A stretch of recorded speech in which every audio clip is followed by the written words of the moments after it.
لیکن ماشاءاللہ جتنا علم اللہ تعالیٰ نے آپ کو دیا ہے پھر خیال سے نہیں ہے، تو اس وجہ سے میں نے جعفر بھائی سے کہا تھا کہ میری سے بات کروائیں.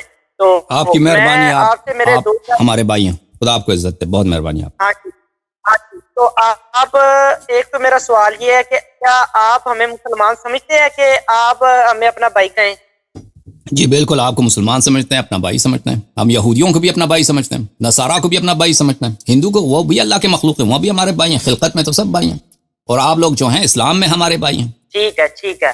اور دوسرا میرا سوال ہے حضور اکرم صلی اللہ علیہ وسلم کی جو ہیں اولاد قسم گرامی، اہل سنت کے ہاں ان کی بیٹیاں 4 ہیں، آپ کے ہاں 1 مانتے ہیں.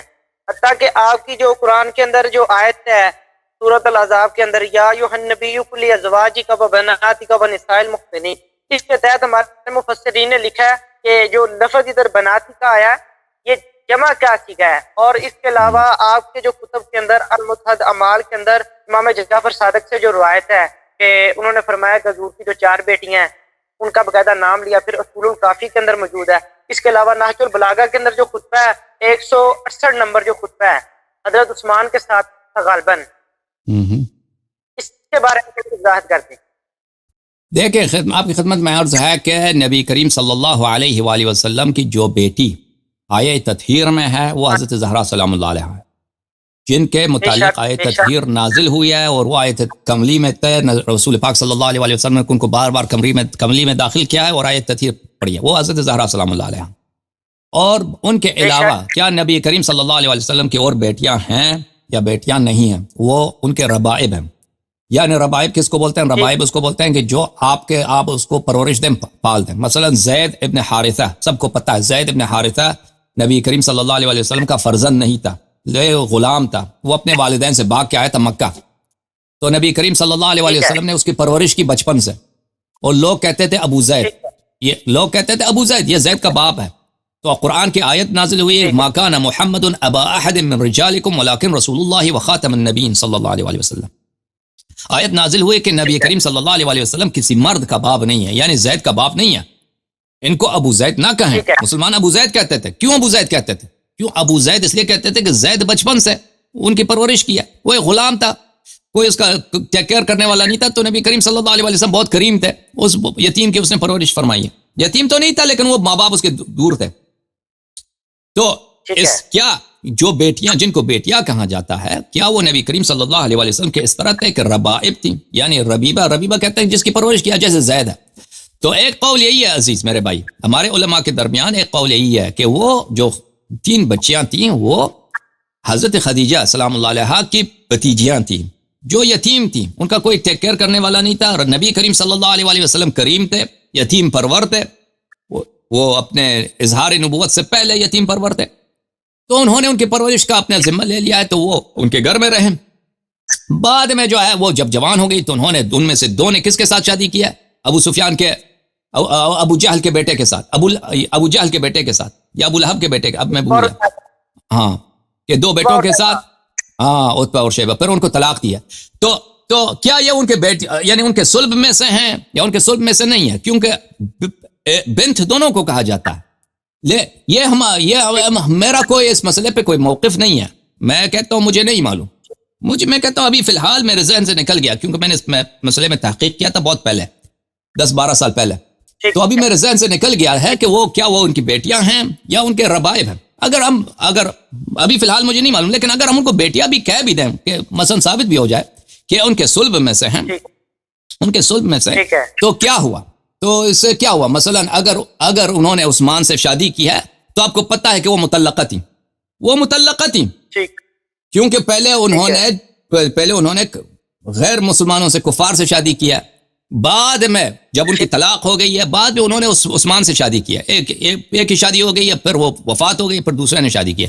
تو یہاں ہمارے پاس نہ شیعہ کے پاس نہ مخالفین کے پاس کوئی حدیث نہیں ہے کہ رسول اللہ صلی اللہ علیہ وسلم نے ان کی شادی کرائی، کیونکہ وہ لوگ جو بچیاں تھیں وہ مطلقہ تھیں، وہ کوئی بکر نہیں تھیں. دیکھیں، کوئی ایک عورت ہوتی ہے بکر، اگر بچی باکرہ ہے تو اس کو باپ کی اجازت کی ضرورت ہے. اگر بچی مطلقہ ہے، عورت مطلقہ ہے، تو اس کو باپ کی اجازت کی ضرورت نہیں ہے، وہ اپنی مرضی سے شادی کر سکتی ہے. یہ تو باکرہ تو تھی نہیں، کیونکہ پہلے طلاق ہو چکی ہے. اور اگر طلاق ہو چکی ہے تو انہوں نے شادی کیا ہے عثمان سے، تو یہ کوئی حدیث نہیں ہے، نہ شیعہ کے پاس نہ مخالفین کے پاس، آپ لوگوں کے پاس کوئی حدیث نہیں ہے کہ رسول اللہ صلی اللہ علیہ وسلم نے ان کی شادی کرائی ہے، بلکہ بالعکس ایک شخص مطلقہ ہے، وہ رشیدہ ہے، اس کا عورت ہے، اختیار اس کے اپنے ہاتھ میں، اگر اس نے کسی سے شادی کی ہے تو کیا ہوا؟ اور اسلام میں بھی جو ہے، اسلام میں یہ ہے کہ کوئی بھی شخص مسلمان ہو، شہادتین پڑھے، آپ اس کے ساتھ شادی کر سکتے ہیں، یہ کوئی ضروری نہیں ہے کہ وہ شخص ولی اللہ ہو، وہ شخص اللہ کا ولی ہو کہ آپ اس سے شادی کرو، یہ ایمان شرط نہیں ہے، عمل صالح شرط نہیں ہے، کوئی بھی، حضرت نوح علیہ السلام ہے، اس کے بیوی کے حالت آپ جانتے ہیں، اور بہت سارے لوگ تھے جن کی بیویاں مثلا بیوی صحیح لوگ نہیں ہوتے، یا ان کے شوہر اچھے لوگ نہیں ہوتے، دنیا میں تو بہت ہوتا ہے. ضرب اللہ مثلا للذین آمنوا امرأة فرعون اذ قال رب ابن لی عندک بیتا فی الجنہ ونجنی من فرعون وعملہ. جناب مؤمنین کے لیے اللہ تعالیٰ مثال دیتا ہے کہ آسیہ بنت مزاحم جو فرعون کی وائف ہے، فرعون کی زوجہ ہے، مومنین کے مثال دیتا ہے کہ میں مثال دیتا ہوں آپ کو کہ ایک عورت ہے قرآن میں تمام مومنین کے لیے نمونہ ہے، وہ کون ہے؟ جناب آسیہ. اس نے فرعون سے شادی کی، لیکن وہ فرعون سے بیزار تھا کہ اے اللہ میرے جنت میں گھر بنا دے اور مجھے فرعون اور اس کے عمل سے نجات دے. ٹھیک ہے نا؟ تو اس مطلب سے کہ کچھ بھی عثمان کے لیے کچھ بھی ثابت نہیں ہوتا. اگر ہم بیٹی مان بھی لیں، اگر فضیلت ہے تو سب سے پہلے ابو لہب اور اس کے بیٹوں کی فضیلت ہے، کیونکہ انہوں نے بکرن شادی کیا، اور یہی کہ کفار سے ان کی شادی ہوئی ہے نا، کفار سے شادی، یہی خود دلالت کرتی ہے کوئی رسول صلی اللہ علیہ وسلم کی بیٹیاں نہیں تھیں. اگر بیٹیاں ہوتی تو نبی کی بیٹیاں کیسے ایک مشرکوں سے شادی کرتی؟ ٹھیک ہے نا؟ جناب مزید حکم. میری اس موضوع کے اوپر ادھر مفتی راشد محمود رضوی صاحب ہیں، اہل سنت بریولی مکاتب فکر کے مقادر، میری ان سے بات ہوئی تو انہوں نے مجھے احیاء العلوم کا حوالہ پیش کیا. کہتے جب ان سے شادی ہوئی تو تب حضور نے جو ہے وہ نا اعلان نبوت نہیں کیا، تو ابھی ان کی رخصتی نہیں تھی ہوئی، تو انہوں نے اس وجہ سے طلاق لے لی تھی. تو غزوہ جنگ بدر کے موقع پر حضرت عثمان جو تھے وہ جنگ میں شریک نہیں ہوئے، لیکن انہیں مال غنیمت میں حصہ ملا. تو کیونکہ ان کی جو حضور صلی اللہ علیہ وسلم کی صاحبزادی تھی، ان کے ساتھ ان کی شادی تھی، تو اس وجہ سے وہ ان کی دیکھ بھال کر رہے تھے، تو انہیں مال غنیمت میں سے ترکہ ملا، یعنی کہ جو مال غنیمت میں ملا ان کے بھی حصے میں بھی آیا، جو جنگ بدر کے لوگوں کے حصے میں آیا. تو اس کے حوالے سے تھوڑا سا کلیئرفیکیشن فرما دیں. اور دوسرا میرا سوال یہ ہے کہ سب مسلمانوں کو پتہ ہے کہ غزالی کی جو احیاء علوم ہے یہ کوئی معتبر حدیث کی کتاب نہیں ہے، یہ تصوف کی کتاب ہے، اخلاق کی کتاب ہے. اس میں جو احادیث روایات ہیں، اور یہ جیسے بقیہ متکلمین کے ہوتے ہیں، یہ احادیث کے نقل کرنے کے سلسلے میں یہ زیادہ معتبر لوگ نہیں ہوتے. اب آپ مجھے نہیں معلوم احیاء علوم میں کیا لکھا ہے، اور ان کو اگر اس معاملے میں وہ جی احیاء القلوب، ہاں جی، احیاء القلوب کس کی تالیف ہے؟ یہ آل تشیع کی بڑی معتبر کتاب ہے، علامہ باقر مجلسی کی شاید غالباً یہ کتاب ہے.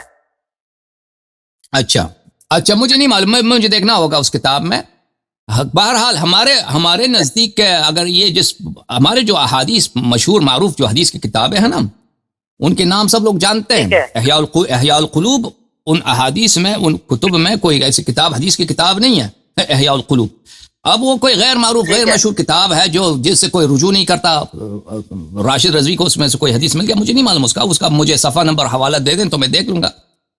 خلاصہ کلام یہ ہے کہ ہمارا عقیدہ یہ ہے، جب آپ لوگ خود کہتے ہو اپنی صحیح ترین کتابوں میں دیکھتے ہو، کہتے ہو کہ نبی صلی اللہ علیہ وسلم کے والدین جو تھے وہ کافر تھے، تم کہتے ہو ٹھیک ہے نا، کافر تھے، تو اگر ان کے والدین ہاں بالکل مسلم وغیرہ میں یہی ہے آپ لوگوں کا عقیدہ، کوئی ایک صحیح حدیث بھی نہیں ہے کہ نبی کریم صلی اللہ علیہ وسلم کے والدین مسلمان تھے. تصریح کرتے کو اب بھی جہنم میں. انجینئر محمد علی مرزا سے ہم نے یہ سوال کیا تھا، ان کے میں نے اسٹوڈنٹ سے کیا تھا، انہوں نے اس کا جواب لے کے دیا. تو انہوں نے کہا کہ جو ہے نا اس کے اوپر جو ہے انس بن مالک سے جب پوچھا گیا کہ ایک آدمی نے دور سے پوچھا کہ تمہارے والدین کا، فرمایا جہنم میں. تو جب وہ واپس مڑنے لگے تو انہوں نے فرمایا تیرا باپ اور میرا باپ جہنم.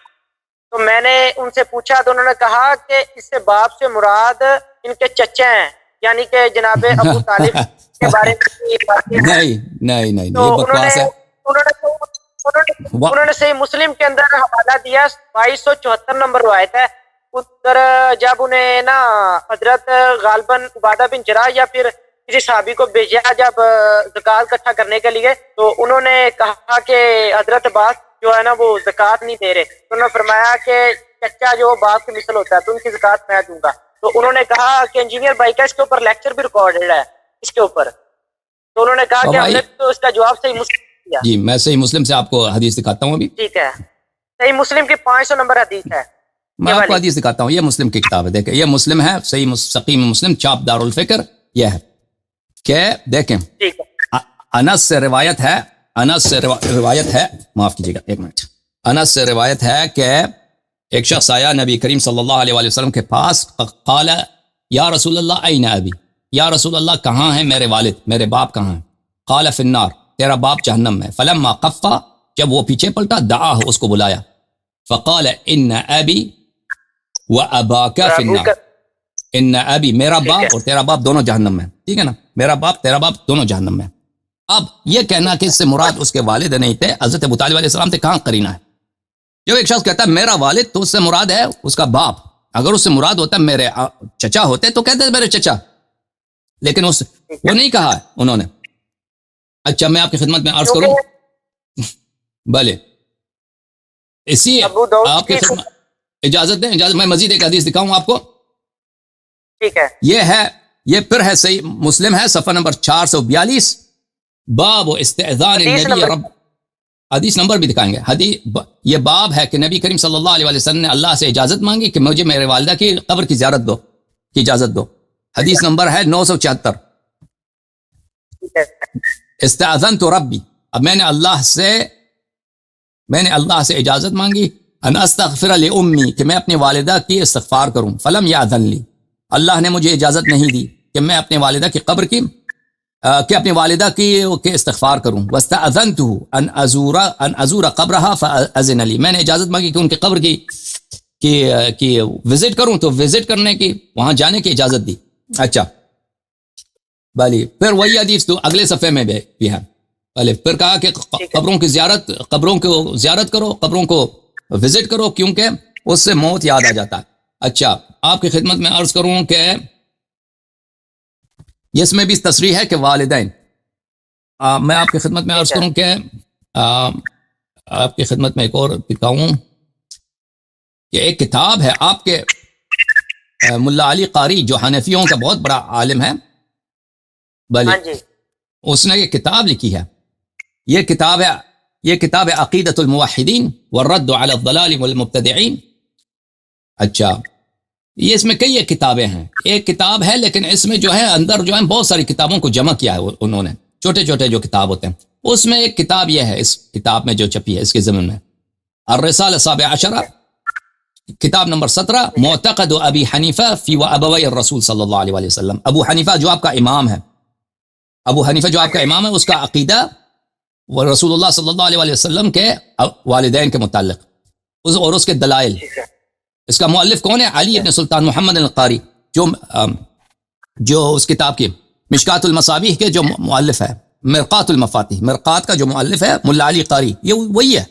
اچھا بہت بڑا محدث ہے، بہت بڑا متکلم ہے، علم کلام میں بہت ماہر ہے، اور حنفی بھی ہے اور محدث بھی ہے ملا علی قاری. اچھا اس کتاب میں ملاحظہ فرمائیے، کہتے ہیں کہ قد قال الامام الاعظم والہمام الاقدم، ہمارے امام نے فی کتاب المعتبر، ہمارے امام یعنی ابو حنیفہ نے اپنے کتاب، جس کتاب کا نام ہے فقہ اکبر میں یہ جملے کہیں، والدہ رسول اللہ صلی اللہ علیہ وسلم مات علی الکفر، رسول اللہ صلی اللہ علیہ وسلم کے دونوں والدین، والد اور والدہ دونوں کفر پہ مرے ہیں، نستجیر باللہ. بلے اس کے شارح نے پھر اس کے قول کی شرح میں فرمایا ھذا رد علی من قال بان والدی الرسول صلی اللہ علیہ وسلم مات علی الایمان، یہ اس شخص کے پر رد ہے کہ جو کہتے ہیں والدین الرسول صلی اللہ علیہ وسلم ایمان پہ مرے ہیں. وعلى من قال مات على الكفر ثم ان الرسول صلی اللہ علیہ وسلم دعا لهما فاحياهما واسلما ثم مات على الايمان، یہ اس پہ بھی رد ہے جو ادعا کرے کہ یہ کفر پہ مرے تھے، پھر رسول اللہ صلی اللہ علیہ وسلم نے دعا کی، اللہ نے ان کو زندہ کیا ہے، ان کو مسلمان بنایا، پھر وہ مر گئے، اس پہ بھی رد ہے. ابو حنیفہ صحیح وہ تصریح کرتا ہے کہ دونوں ماں باپ نبی کریم صلی اللہ علیہ وسلم کے کفر پہ مرے ہیں، نستجیر باللہ. پھر وہ کہتا ہے اذا عرفت ذلك، جب یہ ابو حنیفہ کا قول آپ نے سمجھا، فنستدل على مرام الامام، تو ہم اس کے اب ہم دلیل لاتے ہیں کہ ابو حنیفہ کا مقصد کیا ہے. بحسب ما اطلعنا علیہ فی هذا المقام، کہ جو ہمارے پاس اس وقت جو دلائل ہیں بالکتاب والسنت واتفاق الائمة الاعلام، کتاب سنت اور اجماع سے اس پہ دلیل لاتے ہیں. پھر وہ دلائل لانا شروع کرتا ہے کہ کیوں والدین رسول صلی اللہ علیہ وسلم دونوں کے نستجیر باللہ کافر مرے. تو یہ آپ کا امام ہے. وہ جب تمہارا امام ابو حنیفہ، تم سب حنفی کہلاتے ہو، تو وہ فتویٰ دے چکا ہے کہ وہ والدین رسول صلی اللہ علیہ وسلم کفر میں مرے، تو اس کی کیا ویلیو ہے؟ محمد علی مرزا کی کیا ویلیو ہے کہ وہ کہتے والد سے مراد چچا؟ جب تمہارا وہ فتویٰ دے جو وہ اتنا بڑا محدث، اتنا بڑا محقق ملا علی قاری جو مرقات المفاتیح کا مؤلف ہے، اس نے اتنا بڑا کتاب لکھا ہے اسی موضوع پر. پھر اس کے علاوہ میں آپ کی خدمت میں عرض کروں کہ آپ کے کتب میں روایات یہی ہیں کہ نستجیر باللہ وہ کفر پہ مرے ہیں، اور کوئی صحیح روایت نہیں ہے کہ وہ اسلام پہ مرے. جب یہ ثابت ہو گیا کہ آپ والدین رسول صلی اللہ علیہ وسلم کو تو کافر مانتے ہیں، اگر ان کی بیٹیاں مثلا کسی ایسے شخص سے شادی کریں جو بظاہر مسلمان ہے، اور اسلام میں بھی یہی ہے، حکم یہی ہے کہ آپ کا جو شخص لا الہ الا اللہ محمد الرسول اللہ کا ہے نا، وہ مسلمان ہوتا ہے. وہ چاہے اندر منافق بھی ہو، وہ مسلمان ہوتا ہے، اس کے ساتھ شادی جائز ہے. وہ اگر اس کا باپ مر جائے اس کو میراث ملے گا، اس پہ تمام احکام اسلام جاری ہوں گے. تو اگر شادی کیا ہے تو اس میں کیا ہے؟ تو اس میں حرج کیا ہے؟ مشکل کیا ہے؟ وہ اس شخص کا اسلام اس سے ثابت نہیں ہوتا کہ وہ پکا مومن آدمی ہے. ٹھیک ہے نا؟ آپ خود کہتے ہو کہ صرف نبی صلی اللہ علیہ وسلم معصوم ہے، اور وہ صرف بھی تبلیغ میں بقیہ احکام میں تو اس کو آپ تو معصوم تسلیم نہیں کرتے. باقی احکام دنیاوی میں، احکام شخصی میں اس کو تو آپ معصوم تسلیم نہیں کرتے. اب اس کی بیٹیاں جو ہیں وہ معصوم ہو گئی. سبحان اللہ. حکم مزید. یہ والدین کے بارے میں جو ہے ایک بہت معتبر ہمارے امام ہے، امام جلال الدین سیوطی رحمۃ اللہ تعالیٰ نے. ہاں سیوطی کی کتاب ہے میرے پاس. ہاں جی، انہوں نے حضور کے والدین کو جو ہے وہ ایمان پر ثابت کرنے کے لیے پوری کتاب لکھی ہے. جی ہاں بالکل، اس کا کتاب میرے پاس ہے. اس کا رد دیکھو، اس کا رد اسی کتاب میں ملا علی قاری کر لیتا ہے. دیکھو ملا علی قاری کی جو کتاب ہے معتقد ابی حنیفہ فی ابوی الرسول صلی اللہ علیہ وسلم، اس کے بعد اگلے صفحے میں وہ یہ کہتا ہے، میں نے وقت بچانے کے لیے آپ کو نہیں کہا، ما جاء فی الاجماع، اجماع سے دلیل لاتا ہے. علماء کا اجماع ہے اس مسئلے پر. کہتا ہے اما اجماع کی بات یہ ہے، فقد اتفق السلف والخلف، سلف اور خلف دونوں کا اجماع ہے، صحابہ، تابعین، ائمہ اربعہ، سائر المجتہدین، علی ذلک من غیر اظہار خلاف. سب ہمارے فرقے کا وہ کہتا ہے، صحابہ، تابعین، تمام علماء کا اجماع ہے کہ والدین الرسول صلی اللہ علیہ وسلم نستجیر باللہ کفر پہ مرے. اچھا اس کے بعد کیا کہتا ہے، والعجب من شیخ جلال الدین السیوطی، ہم تعجب کرتے ہیں سیوطی سے، مع احاطتی بهذه الاثار، کیونکہ اس کو پتہ ہے ان احادیث کا اور اجماع کا اس کو پتہ ہے، التي كادت ان تكون متواترة، یہ احادیث جو تواتر کی حد تک ہے، انه عدل عن متابعة هذه الحجة، کہ اس نے ان حجج سے اس نے منہ پھیر لیا ہے، وموافقة سائر الائمة، اور جو علماء ہیں صحابہ تابعین ان کے اتفاق سے اس نے منہ پھیر دیا ہے، وتبع جماعة من العلماء المتأخرين وأورد أدلة واهية في نظر الفضلاء المعتبرين، اور کچھ واہی دلائل لے کے آئے، مسخرے کی دلائل لے کے آئے جو اس نے بعض جدید علماء کی اس نے اتباع کیا. تو ٹھیک آپ لوگوں کے پاس عزیزی بات یہ ہے کہ سیوطی نے کتاب لکھی ہے لیکن اس کے پاس صحیح حدیث کوئی بھی نہیں ہے. وہ ایک دو غلط احادیث سے استدلال کرتا ہے کہ والدین الرسول صلی اللہ علیہ وسلم مسلمان مرے. ٹھیک ہے نا؟ اس کی وجہ کیا ہے عزیزو؟ میں آپ کو وجہ بتاتا ہوں کہ یہ ان کے پاس کیوں یہ احادیث ہے. بات یہ ہے کہ ان کے مذہب میں جیسے ملا علی قاری نے کہا، اجماع ان کا یہی ہے کہ والدین الرسول صلی اللہ علیہ وسلم نستجیر باللہ کفر پہ مرے. ہمارے مذہب میں یہ ہے کہ والدین الرسول صلی اللہ علیہ وسلم مومن تھے اور اولیاء اللہ میں سے تھے اور حضرت ابراہیم علیہ السلام کے اوصیاء میں سے تھے، اور یہ ان کے نسل میں جو ہے، ان کے نسب میں کوئی بھی کافر نہیں گزرا ہے، سب مومن تھے، سب اولیاء تھے، سب اوصیاء تھے. وجہ کیا کہ ان کے پاس یہ احادیث ہے میرے عزیز؟ ان کی وجہ یہ ہے کہ عرب معاشرے کو آپ نہیں جانتے، عرب معاشرے میں جو ہے نسل پرستی، قوم پرستی اور قبیلہ پرستی انتہائی عروج پہ تھا. اسلام آیا ہے تو یہ قبیلہ پرستی ان سے ہٹا نہیں ہے. اب جو لوگ مسلمان ہوئے نا، اب ان سب کو پتا ہے کہ ان کے والدین کفر پہ مرے، صحابہ جو ہے وغیرہ وغیرہ وغیرہ، جو مسلمان ہوئے مختلف قبائل کے افراد، ان کو پتا ہے کہ ان کے آبا کیا تھے، سب بت پرست تھے، مشرک تھے، اور یہ ان کے لیے بہت شرم کی بات تھی اور یہ بہت عیب کی بات ہے کہ بھئی آپ اتنے بڑے صحابی ہیں، آپ کے والد جو ہیں، آپ کے دادا پردادا سب کفر پہ مرے. تو یہ احادیث جو نبی کریم صلی اللہ علیہ وسلم کے لیے گڑی گئی ہیں، ان کو بدنام کرنے کے لیے. یہ اسی لیے ہے کہ اپنا عیب اور خلفاء کا عیب کم کیا جائے، کیونکہ جو اکابر صحابہ ہیں وہ سب مشرک زادہ ہیں، سب مشرک زادہ ہیں، ان کے آبا سب مشرک تھے، ان کے والدہ وغیرہ سب مشرک تھے، یہ سب مشرکین کے نسل سے ہیں. تو اس قبح کو مٹانے کے لیے کہ اسی قبح کو جب ہم رسول پاک صلی اللہ علیہ وسلم سے نسبت دیں گے تو جب ان کے لیے ثابت ہو جائے گا تو ہماری جو عیب ہے کم ہو جائے گی. تو اسی قبح کو رسول پاک صلی اللہ علیہ وسلم سے نسبت دیا، اور اس طرح اپنے قبح کو انہوں نے مٹانے کی کوشش کی. لیکن اہل بیت علیہم الصلاۃ والسلام کے احادیث میں بلے قرآن مجید کے روح سے یہ آیت ہے قرآن مجید میں کہ وَتَقَلُّبَكَ فِي السَّاجِدِينَ، بلے قد نرى تقلبك في الساجدین، کہ ہم آپ کو ساجدین میں پشترو ہوتے ہوئے، تقلب بولتے ہیں پشترو، الٹا سیدھا ہو جانے کو، ہم آپ کو دیکھتے، ہم اس کے شاہد ہیں. اللہ تعالیٰ اپنے حبیب صلی اللہ علیہ وسلم سے فرماتا ہے کہ ہم ساجدین میں سجدہ کرنے والوں میں آپ کا الٹا سیدھا ہونا، پشترو ہونا، ہم اس کے شاہد ہیں. تو یہ تو ہو ہی نہیں سکتا کہ لوگ سجدے کر رہے تھے اور نبی کریم صلی اللہ علیہ وسلم الٹے سیدھے ہو رہے تھے. اس سے مراد کیا ہے؟ اہل بیت علیہ السلام سے حدیث یہی ہے کہ وَقَدْ نَرَى تَقَلُّبَكَ فِي السَّاجِدِينَ. اس کا مطلب یہ ہے کہ اہل بیت علیہ السلام اسلاب طاہرہ سے، ارحام مطہرہ میں منتقل ہوتے تھے، ایک ولی کے پشت اقدس سے ایک مؤمنہ ولیہ کے رحم میں، اور پھر اسی طرح نسل اندر نسل چلتا تھا. اسی عبارت کو کہ انتقال اسلاب مطہرہ، ارحام مطہرہ میں انتقال کے نام تقلبک فی الساجدین، کہ آپ ساجدین میں پشترو ہوتے رہتے، یعنی آپ ایک باپ میں سے ماں کی رحم میں، اور پھر باپ کی پشت میں، پھر ماں کی رحم میں منتقل ہوتے تھے. ہم اس کے شاہد تھے، ہم اس کا نظارہ کر رہے تھے. آیت سے مراد یہ ہے اہل بیت علیہ السلام کے احادیث میں، اور ہمارے پاس تو احادیث متواترہ ہیں کہ اہل بیت علیہ السلام کے آباء طاہرین میں کوئی مشرک نہیں تھا، کبھی ان کفر اور شرک ان کے نسب میں کبھی قریب بھی نہیں آیا ہے. وہ مزید حکم جناب.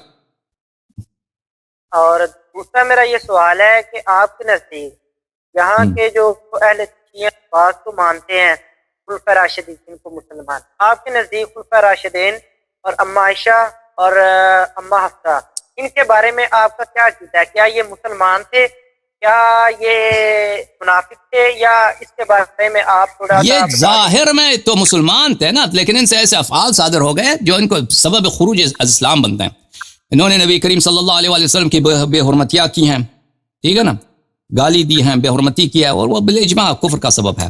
اور اب قرآن میں ان کے متعلق آیات جو نازل ہوئی، مثلا ایک آیت میں پڑھتا ہوں قرآن کے لیے، ضرب اللہ مثلا للذین کفروا امرأة نوح وامرأة فرعون كانتا تحت عبدين من عبادنا صالحين فخانتاهما فلم يغنيا عنهما من الله شيئا وقيل ادخلا النار مع الداخلين. مفسرین کا اجماع ہے کہ یہ آیت کا شان نزول کیا ہے؟ عائشہ اور حفصہ ہے.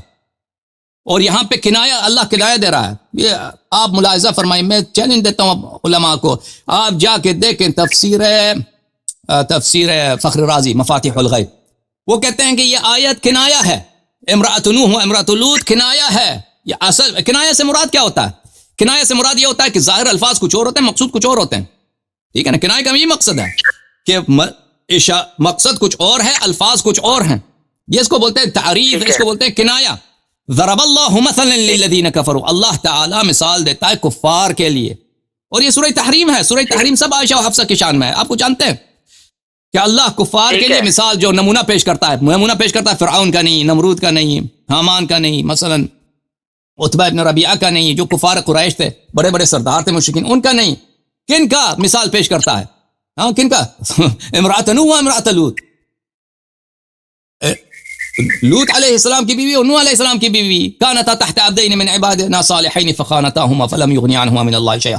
دو نبی کی زوجتیں تھیں، بیویاں تھیں، لیکن ان سے ان کو ایمان کا کوئی فائدہ نہیں ہوا اور جہنمی بن گئے، ٹھیک ہے نا. اور اگر یہ واضح ہے، علماء کا اجماع ہے کہ اس سے مراد عائشہ اور حفصہ ہیں. جب اللہ نے مثال دی ہے کفر کی، تو پھر مسلمان کہنا تو کیسے مسلمان کہہ سکتے ہیں بھائی، ٹھیک ہے نا. ایک ظاہری اسلام ہے، ایک ظاہری اسلام ہے جو کفر کے ساتھ جمع ہو سکتا ہے. ٹھیک ہے.